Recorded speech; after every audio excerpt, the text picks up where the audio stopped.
안녕하세요. 주식시마론 권미란입니다. 오늘 우리 주식시장은 약세장에서 또 다시 벗어나서 일단 기술적인 반등을 보여주고 있는데요. 오늘은 한중 수교 30주년입니다. 전 세계 신냉전 체제와 사드, 치포, 한알령 등의 민감한 현안 속에서 우리나라와 중국이 앞으로 어떤 외교 관계를 설정해 나갈 것인가가 주목이 되고 있는데요. 우리나라와 중국과의 수교는 1992년 8월부터 한중 관계가 한국전쟁 이후에 적대적인 관계였지만 이것을 마무리하고 수교 관계로 전환이 됐는데요. 이후에 우리나라와 중국은 협력 동반자로서 점차 밀착되어가는 과정을 겪었습니다. 그리고 최근까지 우리 정부가 안미경중, 안보는 미국, 경제는 중국이라는 타이틀로 계속해서 외교 정책을 이끌고 나왔었는데요. 9월 초에 치포 회의를 앞두고 이 논의가 가속화되면서 새로운 국면으로 접어들 수밖에 없는 시점이고요. 우리나라가 미국과 중국 사이에서 과연 실리를 잘 챙겨나갈 수 있을 것인가가 주목되고 있는 시점입니다. 그렇다면 오늘은 또 주식시마론에서 어떤 주제가 준비되어 있을지 화면으로 만나보시죠. 흔들리는 원자재 시장, 다시 커지는 S공포. 토마토 투자클럽 이정호 전문가 만나보겠습니다. 안녕하십니까? 안녕하세요. 네. 이번 주 들어서 다시 한번 환율 시장이 주목을 받고 있죠. 유럽 쪽에서 경기 침체에 대한 우려감이 불거졌습니다. 아무래도 천연가스 가격이 다시 한번 급등을 하게 되고 또 유로화가 약세를 보이면서 이 같은 우려가 커졌는데요. 이 시작점은 또 러시아입니다. 러시아가 이달 말에 사흘 동안 유럽 지역으로 가는 노르트 스트림 1의 송출을 또 사흘 동안 중단한다라고 발표를 하게 되면서 유럽의 천연가스 가격뿐만 아니라 미국 쪽의 천연가스 가격까지 움직이고 있는 상황인데요. 최근의 흐름 짚어볼까요? 네, 가격 흐름부터 먼저 보자면 미국 천연가스 가격이 14년 만에 최고치라는 뉴스를 많이 보셨을 거예요. 네, 선물 지수로도 최근에 거의 10달러까지도 육박했던 모습이 나왔고 유럽 천연가스 가격도 최근 1년 새 10배 급등이라는 뉴스도 나왔습니다. 이렇듯 지금 천연가스가 어떻게 본다라면 지속적으로 상승을 하고 있다라고 보는데 이게 러시아 우크라이나 침공전이 2월 중순만 했어도 80유로 정도였습니다. 근데 전쟁 발생 후 300유로까지 상승했다가 약간 정체가 되면서 90유로 밑으로까지도 내려갔다가 지금은 6월 달부터 다시 상승을 하기 시작했는데 이 6월 달 독일과 이어진 가스가 하루 공급량을 40% 수준으로 확 줄여버렸습니다. 기존 대비. 그러다가 지난달 27일에는 20% 수준까지도 줄여버리면서 이렇게 천연가스 급등이 나왔던 흐름이 나왔다라고 저는 생각하는데 이런 부분을 강세 배경으로 본다라면 가장 최근에 있었던 러시아의 천연가스 공급량 감축 이게 저는 제일 크다라고 보고 있습니다. 네, 러시아에서 지금 천연가스를 거의 무기화하다시피 하면서 네. 이걸로 어떻게 보면 유럽을 약간 가지고 놀고 있다라고 저는 생각을 하는데 러시아는 왜냐하면 이렇게까지 해도 그렇게 큰 차이가 없습니다. 러시아 천연가스 수출량이 GDP의 2% 정도 수준밖에 안 되기 때문에 이 천연가스에 대해서 약간 전쟁 협상 위의를 하려는 전략이다라고 저는 생각이 들고 유럽 내 천연가스 수요는 원래 겨울이 갈수록 원래 좀 확대가 됩니다. 수요가 확대되는데 지금 비수기 때 천연가스 비축량을 늘리는 부분이 있는데 러시아의 감축량 이슈로 인해서 약간 불안 심리로 이러다가 겨울이 오면 어떡하지? 약간 불안 심리로 인해서 지금 천연가스를 지속적으로 확보하려는 노력 때문에 이렇게 가격이 급등한 모습이 나왔다라고 저는 생각이 들고 있습니다. 네, 천연가스 가격이 올라가다 보니까 러시아 쪽에서는 천연가스의 공급을 줄이더라도 사실 그에 대한 손해 자체가 크지 않은 상황이고요. 네. 이런 부분들로 인해서 자원 무기화 현상이 더 퍼져나가고 있습니다. 러시아뿐만 아니라 사우디나 중동 쪽에서도 글로벌 경기 침체가 오게 된다면 감산을 하겠다, 유가를 올리겠다라는 방침에 대해서 또 발언이 나오기도 했었는데요. 유럽 같은 경우는 보릿고개를 지나고 있죠. 그래서 네, 에너지 배급제까지 고려를 하고 있다는 소식도 나오고 있고요. 올 겨울이 두려울 수밖에 없을 것 같아요. 네, 맞습니다. 유럽 같은 경우에 북해 유전을 가지고 있는데 이것뿐만 아니라 지금 거의 러시아 천연가스 그리고 경유가 없으면 살 수 없을 정도입니다. 그만큼 이번 러시아에서 에너지 공급을 줄이는 게 약간 유럽에서는 큰 타격인데 이거를 다른 수요, 중동이나 미국에서 조달을 해서 해야겠지만 지금 많은 뉴스가 나오는 게 그겁니다. 유로 1달러 유로 가치가 약간 깨졌다라고 볼 수 있는데 이런 부분 때문에 환율 상승에 따른 부담감도 크다고 볼 수도 있고 이런 부분이 계속 된다라면 저는 약간 유럽에 부정적이다라고 생각이 들고 미국 같은 경우도 약간 증산에 대해서 어느 정도 늘린다라고 말을 했지만 이거는 어떻게 본다면 미국 자체적으로도 인플레이션을 잡기 위한 노력이 크다라고 볼 수가 있어가지고 미국 먼저 해결되고 그 다음에 유럽을 뭐 어느 정도 수출이나 이런 부분이 나올 거다라고 보고 오펙도 이번 고유가에 맞춰서 어느 정도 수익 확보를 해가는 모습세가 계속적으로 나오고 있습니다. 얼마 전에 바이든이 사우디를 갔다 왔던 모습도 있지만 약간 증산이나 이런 부분이 해결 안 된 부분이 가장 크다라고 보고 이런 부분에 있어서 유럽은 약간 고립되어 가고 있다라고 생각이 들고 이런 배급제가 얘기가 나온다라면 가장 위험한 건 산업군이다라고 저는 말씀을 해드리고 싶어요. 네. 먼저 1차적으로 의료업종으로 먼저 수급이 가고 에너지는 그 다음에 가정류, 그 다음에 산업재 쪽인데 이런 부분을 볼 수 있던 게 바로 중국입니다. 중국이 전력난으로 계속 이슈가 나오면서 공장이 가동이 안 된다라는 뉴스를 많이 보셨을 텐데 이런 배급제가 나온다라면 유럽도 중국처럼 산업재 관련해가지고 공장 중단 사태는 나올 수도 있다라고 저는 생각을 하고 있습니다. 네, 정말 정신 안 차리고 그냥 뭐 이 내용을 겉으로만 보면은 뭐 왜 이런 일이 나왔을까라고 생각이 막연하게 들 수도 있지만 굉장히 복합적인 문제고 네. 이런 문제들에 대해서 예견을 못한 바는 아닙니다. 이미 뭐 작년 같은 경우도 그린플레이션이라는 단어가 새롭게 나오면서 풍력의 그 발전량이 부족하다 보니까 전력난이 한 차례 있었는데 올해 같은 경우는 또 가뭄이 심하다 보니까 네. 중국에서 워낙 심한 가뭄으로 인해서 스촨성에서도 지금 전력 공급이 원활하지 못한 네, 맞습니다. 그런 상황이 이어지고 있습니다. 그러면서 이런 산업계, 공급망 쪽에 미치는 영향도 상당히 큰 모습인데요. 아직은 뭐 이러한 부분들이 불확실성과 우려감으로 계속 놓여 있고 확인을 해 나가야 될 큰 변수이지 않을까라는 생각이 듭니다. 이 러시아 문제 어떻게 해야 될까요? 계속해서 유럽을 에너지 난의 상황으로 빠뜨릴까요? 결론부터 말씀드리자면은 이 유럽 내 에너지난은 심화될 수밖에 없다라고 저는 생각이 들고 있어요. 네. 푸틴이 에너지를 무기로 활용하면서 정책으로 지금 재미를 보고 있다라고 저는 생각하는데 그 이유가 뭐냐면 러시아가 지금 경상수지 흑자를 기록하고 있습니다. 이게 상당합니다. 네. 네, 상당하고 러시아는 전쟁 이후로 최저임금과 최저생계비, 연금 등을 10% 인상하는 모습을 보여주는데 네. 이게 지금 푸틴이 높은 지지율을 나타내는 모습도 나오고 있다라고 보고 이렇게 에너지를 적극적으로 활용하면서 경상수지를 기록했다고 했는데 이게 수치로 본다라면 지난해 1,200억 달러에서 올해는 2,400억 달러 규모로 전망을 하고 있습니다. 이렇게 푸틴은 이 러시아를 이용해서 돈을 벌고 있다. 이게 가장 큰 팩트라고 저는 느끼는데 이렇게 계속적으로 나온다라면 러시아 입장에서는 이 전쟁이 계속 지속되길 원할 수도 있다라고 저는 생각이 들고 있기 때문에 이 유럽 내 에너지는 지속적으로 심화될 것 같고 이 부분은 정치적으로 전쟁의 이슈가 끝나야 좀 유럽도 나아질 거라고 저는 생각을 하고 있습니다. 네, 푸틴은 일거양득을 하고 있네요. 네, 맞습니다. 예, 경상수지도 흑자를 보여주고 있고 내부적으로 지지율 역시도 굳건한 모습이라는 말씀이신 거잖아요. 예, 최저 생계비, 연금 등에 대해서 인상을 지시한 푸틴 러시아 대통령입니다. 이 전력난으로 인해서 우리나라 주식시장 안에서 중국의 스촨성의 전력 차질로 인해서 공급이 중단되면서 폴리실리콘이라든지 태양광 모듈 쪽에 반사이익이 있을 수도 있다. 이런 반응들도 이번 주 초반에 나오긴 했지만 악재적인 측면도 좀 살펴봐야 될 것 같습니다. 전력난이 있다 보니까 아무래도 전 세계 재련 제철에 차질이 있다라는 그 보도가 나오고 있는데 이게 우리 산업에 미치는 부담이 크다고요? 이 부분은 어느 정도 우리나라도 수혜를 볼 수 있다라고 생각이 수혜가 예상되나요? 네, 수혜도 볼 수 있다라고 생각을 하는데 네. 아까도 얘기했다시피 뭐 스탄성에서 전력난 때문에 폴리실리콘 생산이 못하는 부분 때문에 뭐 OCI가 얼마 전에 상승했던 모습도 나왔습니다. 그렇게 우리나라가 어느 정도 반사이익을 볼 수 있다라고 저는 생각이 들어요. 유럽의 아연 제조 업체들도 아연 생산량을 따지는데 제일 큰 부분이 전기 요금인데 이 전기 요금이 폭등으로 인해서 약간 생산량이나 이런 부분을 감축하는 모습세가 나오고 있고 중국 철강 업체들도 가동률이 계속적으로 안 올라가고 있습니다.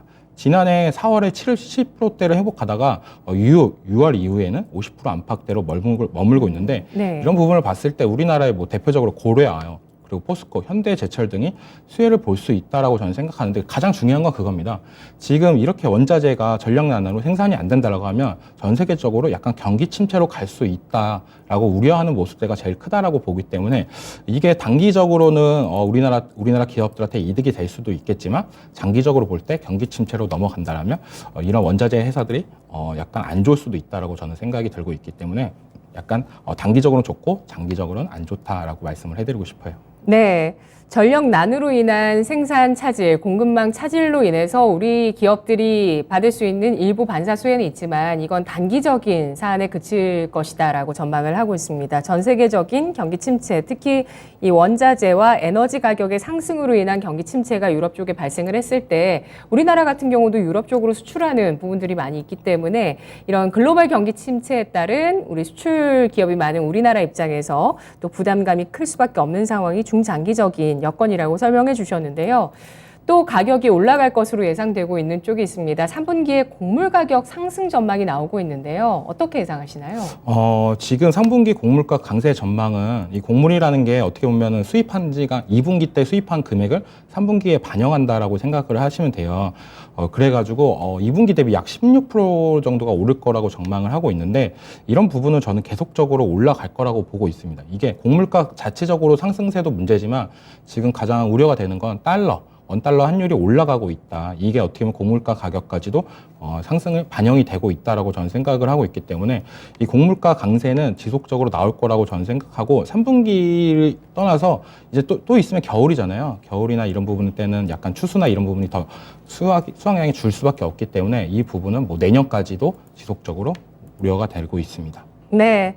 아무래도 3분기 하면은 또 수확하는 네, 계절이잖아요. 맞습니다. 우리나라도 추석 앞두고 뭐 수확이 어떤지 풍년인지 흉년인지 네. 이런 기사들도 나오기도 하는데 올해 워낙 뭐 기후적으로도 좋지 않았기 때문에 또 전쟁 이슈도 있었고요. 이런 것들 때문에 이런 곡물의 풍작 같은 경우도 또 주목될 수밖에 없는 상황이고요. 무엇보다 달러화 강세가 이런 곡물 가격의 상승 압력으로 작용하고 있다는 점에 대해서 우려를 해주셨는데요.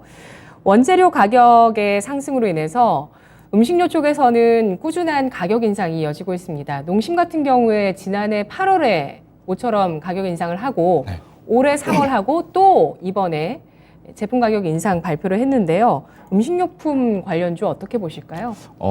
저는 이번 가격 상승은 어떻게 보면 당연하다라고 볼 수가 있어요. 농심이 생각보다 많이 안 올렸다라고 생각을 하는데 그런 부분 때문에 지금 약간 국내 영업이익이 적자로 돌아왔다는 뉴스가 나왔어요. 이게 거의 24년 만에 처음이라고 하는데 이런 부분을 봤을 때 농심은 어떻게 보면은 약간 저번에 못 올린 걸 지금 올린다라고 저는 생각이 들고 이런 가격 상승은 라면 같은 경우에 11.3% 정도로 올리고 스낵 같은 경우에 5.7%입니다. 이런 부분이 약간 밀 가격 상승 이런 부분을 봤을 때 러시아 우크라이나 사태로 봤을 때 세계 3대 곡창지대라고 하잖아요. 그 밀 생산량이나 이런 부분 때문에 우리나라가 약간 피해를 보고 있다라고 저는 생각이 들고 그리고 이 식품 산업 같은 경우에 저는 약간 단기적으로 장기적으로는 하향 산업이라고 좀 생각을 했었습니다. 중장기적으로는. 왜요? 요즘 수출 잘 되잖아요. 요즘 수출을 잘 되는데 네. 왜냐하면 음식품이라는 게 솔직히 말해서 약간 수출액이나 이런 부분을 좀 약간 간과했던 부분도 저는 되게 크다라고 봐요. 근데 요즘 뭐 삼양식품의 불닭볶음면 같은 걸 본다라면 이게 전 세계적으로 인기를 끌고 있다라고 저는 보고 있기 때문에 그리고 상반기 라면 수출량이 이번에 역대 최고치를 했습니다. 이게 네. 금액으로 보자면 약 5천억 원 정도인데 이게 다시 한번 이런 식품 분들이 다시 한번 열풍이 불지 않을까. 그리고 가격 인상이나 이런 부분을 봤을 때 국내에선 적자를 보고 있지만 농심 같은 경우도 수출액이나 이런 부분이 상당히 컸습니다. 그러니까 어떻게 보면 핑계다라고 저는 약간도 생각이 들고 이번 기회로 인해서 이거 원자재 가격 상승 반영을 하는 부분 대해서 이거는 이번 연도까지는 약간 약세를 보이겠지만 내년부터는 적극적으로 실적에 반영이 될 거다라고 생각이 들고 있기 때문에 식품 관련주들은 좀 지속적으로 관찰할 필요는 있다라고 말씀을 해드리고 싶어요. 이번 연도 같은 경우는 약간 물가 인상하는 부분이나 이런 부분이 소비자한테 전가하는 모습을 보여주고 그거에 대해서 실적까지 반영이 된다라면 우리 주식하는 입장에서는 이 회사들은 소비자한테 원자재 가격 인상을 전가할 수 있는 기업이다라고 생각할 수 있다는 부분이 저는 제일 크다고 보고 있기 때문에 왜냐하면 지금같이 인플레이션 할 때 우리 개인 투자자분들이 제일 많이 생각을 해야 될 부분은 그겁니다. 이 원자재가 오르는 부분, 원자재가 오르는데 이거를 소비자한테 전가를 할 수 있냐, 그 소비자가 그걸 이해하고 그 제품을 살 수가 있냐, 이렇게가 돼야 회사 입장에서는 가격 상승이나 이런 부분이 올리면서 적재나 이런 부분을 피해갈 수 있다고 생각하는데 이번 농심의 이렇게 가격 행보는 좀 유심히 지켜볼 필요는 있다라고 저는 보고 있습니다. 네.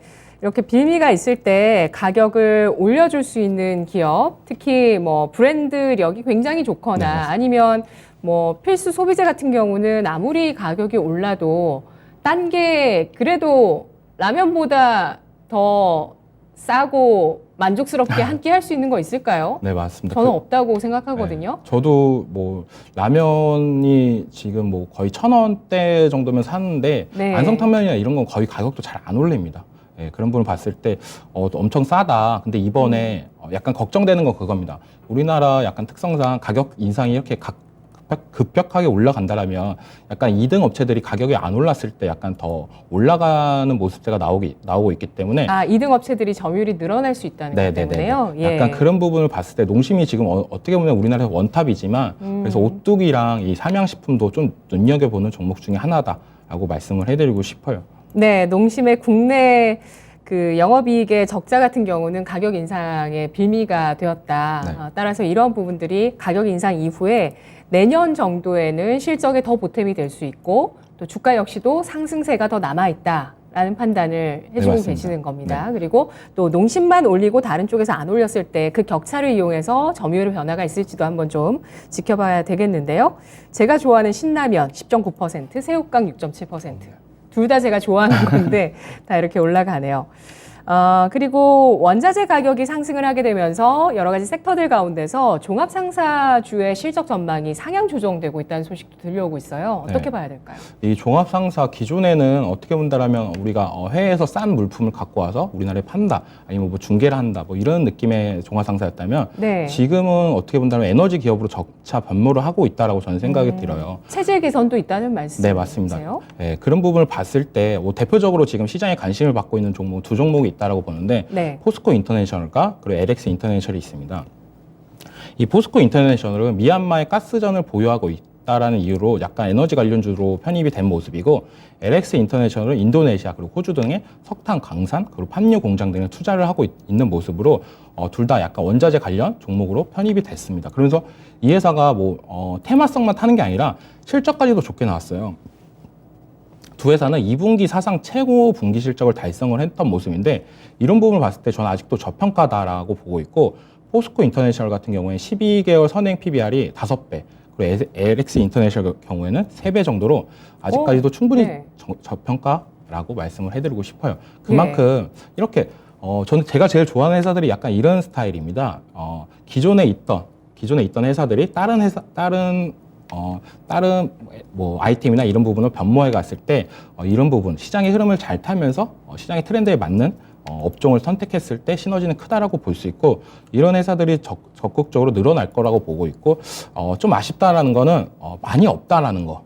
원래 좀 종목들이 강세를 보려면 이거에 관련된 종목들이 좀 많아야 됩니다. 그러면서 엎치락 뒤치락 하면서 같이 올라가는 모습세가 나오는데 약간 시장에서 관심 받고 있는 건 두 종목이기 때문에 약간 수급이나 이런 부분이 조금 많이 아쉽다라고 말씀을 해드리고 싶어요. 네, 알겠습니다. 저는 이 두 가지 기업 말고도 종합 상사주 하면 SK 네트워크스도 네. 그쪽으로 보고 있는 종목이었거든요. 네. SK 네트워크스는 솔직히 말해서 제가 그렇게 크게 관심이 있는 건 아니고 네. 그건 약간 전기차 관련해가지고 충전소 약간 그쪽으로 약간 눈여겨보고 있습니다. 근데 네, 네. 다 이 종합상사에서 지금 꿈꾸고 있는 거는 예. 다 에너지 관련, 원자재 관련 이게 그러네요. 나중에가 먹고 살 수 있는 방법이 있지 않을까. 옛날에는 뭐 물품이나 이런 걸 사서 우리나라에 유통을 하고 이런 부분에 신경을 많이 썼다면 지금 같은 경우에는 우리나라가 없는 부분, 원자재 이런 부분을 더 눈독 들이고 있다라고 저는 판단이 되고 있습니다. 네, 알겠습니다. 종합 상사주 하면 뭐 그냥 돈 되는 거 다 하는 네, 그런 맞습니다. 회사로 네. 뭐 대우 인터내셔널, 네. 뭐 미생의 배경이 되기도 네, 했던 맞습니다. 그 회사도 종합 상사 회사죠. 그런 뭐 돈 되는 거 다 하는 하지만 마진 그렇게 안 나는 이런 기업으로 인식을 했었는데 이런 인식의 변화가 생기기 시작했습니다. 포스코 인터내셔널, LX 인터내셔널 각각 뭐 가스전이라든지 석탄 광산, 팜유 공장 등에 투자를 하면서 에너지, 원자재 관련 기업으로 변신을 하고 있다는 점에 대해서 주목해 봐야 된다고 말씀해 주셨고요. 밸류에이션 굉장히 매력적인 것 같아요. 네, 맞습니다. 이런 거는 기존 종합상사에서 예. 에너지 기업으로 변모한다라면 재평가 받아야 됩니다. 에너지 근데 기업. 아직 너무 싸네요. 네, 너무 싸다라고 전 느끼고 있고 지금도 충분히 더 올라갈 수 있다라고 생각하고 약간 걱정되는 거는 이번 네. 연도 약간 이 원자재 테마 관련해서 껴가지고 거품이 낄 수 있다라는 부분, 약간 급등이 나오면 좀 위험합니다. 이런 종목들은 네. 천천히 우상향하는 모습대가 좋지. 그러니까 급등세가 나온다면 언제든지 급락이 나올 수 있는 부분도 생각을 하고 대응을 해야 된다. 하지만 뭐 실적이나 이런 부분을 봤을 때 부가적인 매력은 크다라고 볼 수 있고 이 회사들도 이제 느꼈던 거예요. 이제 우리가 이제 에너지 쪽으로 투자를 해야 우리가 시장에 관심을 받고 주가가 올라가고 실적이 반영이 되는구나. 이런 부분이 자꾸 경영진에서 판단이 된다면 이쪽으로의 투자는 계속적으로 증가할 거라고 저는 보고 있습니다. 네, 알겠습니다.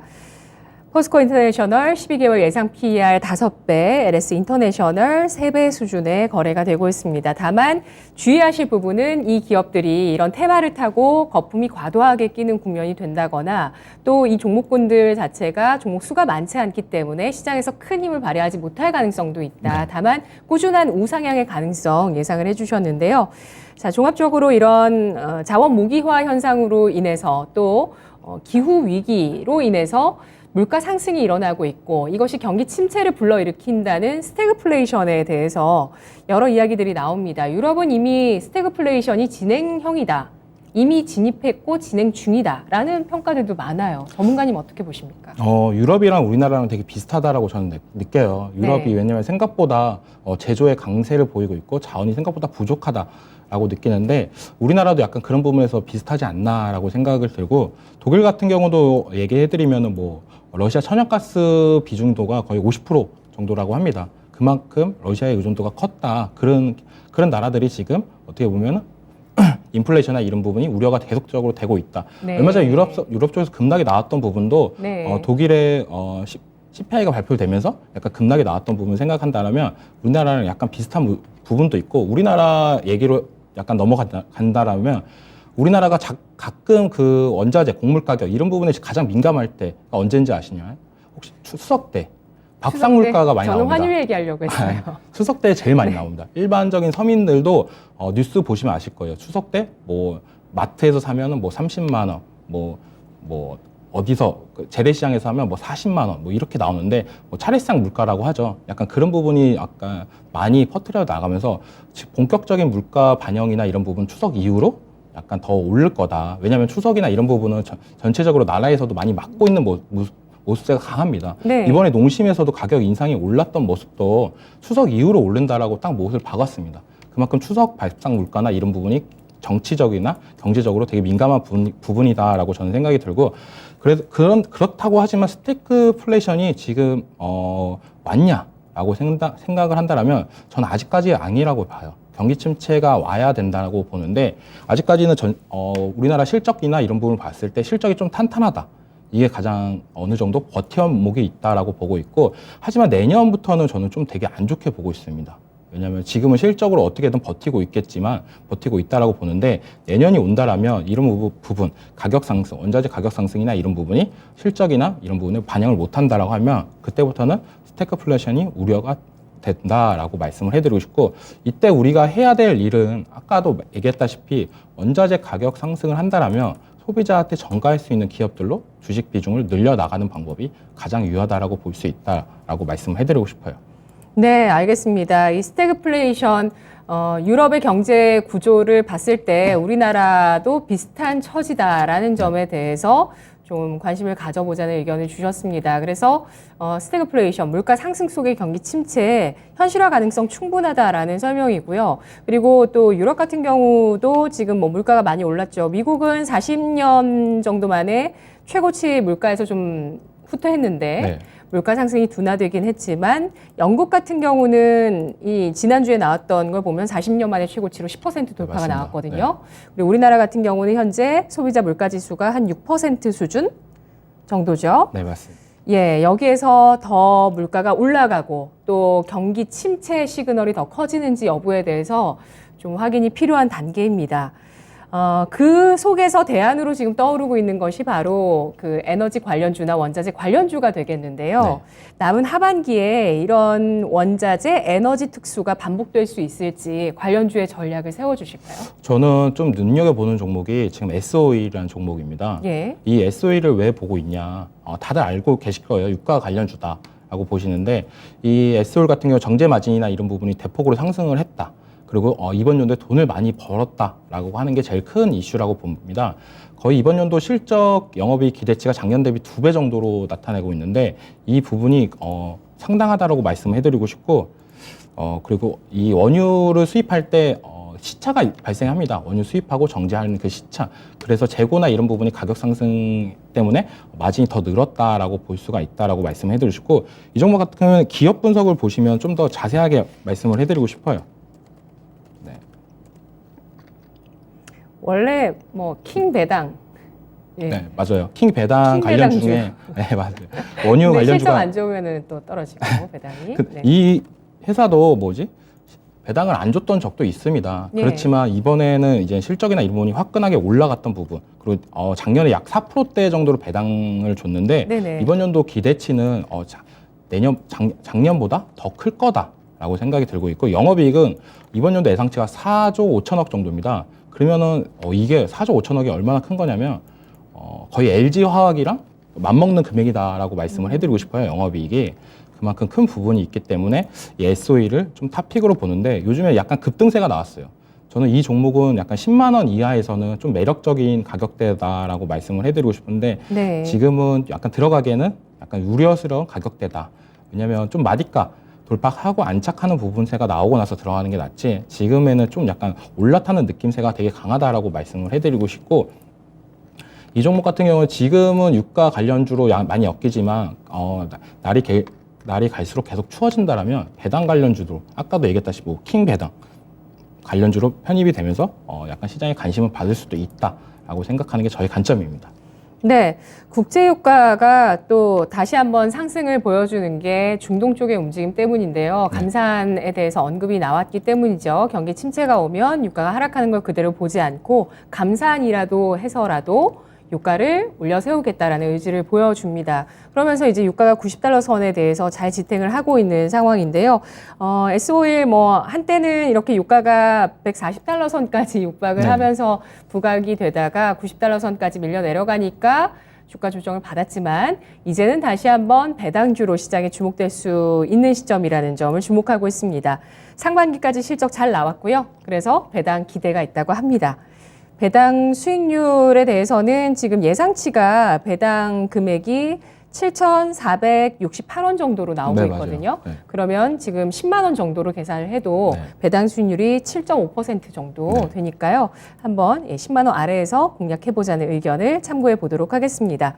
오늘 이정우 전문가 공개방송 일정 있으시네요? 네, 맞습니다. 5시 15분에 있고 주제는 내일장 관심 종목인데 요즘 원자재 관련해가지고 지금 다 말 못했던 부분을 좀 네. 공개 방송에서 더 자세하게 할 예정이니까요. 많은 참여 바랍니다. 네, 종합상사주를 의외로 탑픽으로 안 꼽아주셔서 그에 대한 의견도 좀 더 궁금하긴 한데 네. 오늘 공개방송에서 현재 시장의 핵심 변수, 시장이 보고 있는 어떤 쪽을 중심으로 해서 순환매가 일어나고 있는지 종목별의 전략을 함께 세워보시면서 내일장 대응 전략과 관심 종목 이정우 전문가의 뷰를 한번 잘 참고를 해보시죠. 오늘 오후 5시 15분입니다. 전문가님 오늘 분석 잘 들었습니다. 네, 수고하셨습니다. 고맙습니다. 지금까지 투자 판단에 도움드릴 수 있는 내용들을 확인해봤습니다. 다만 주가의 상승과 하락을 보장하지 않는다는 점을 유의하시면서 투자하시면 좋겠습니다. 양대 시장 상승세에 이어지고 있고요.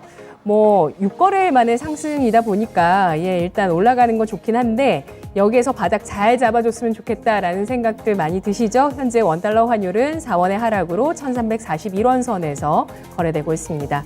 저는 내일 이 시간 또 여러분과 다시 하겠습니다. 오후장 마무리 잘하세요. 고맙습니다.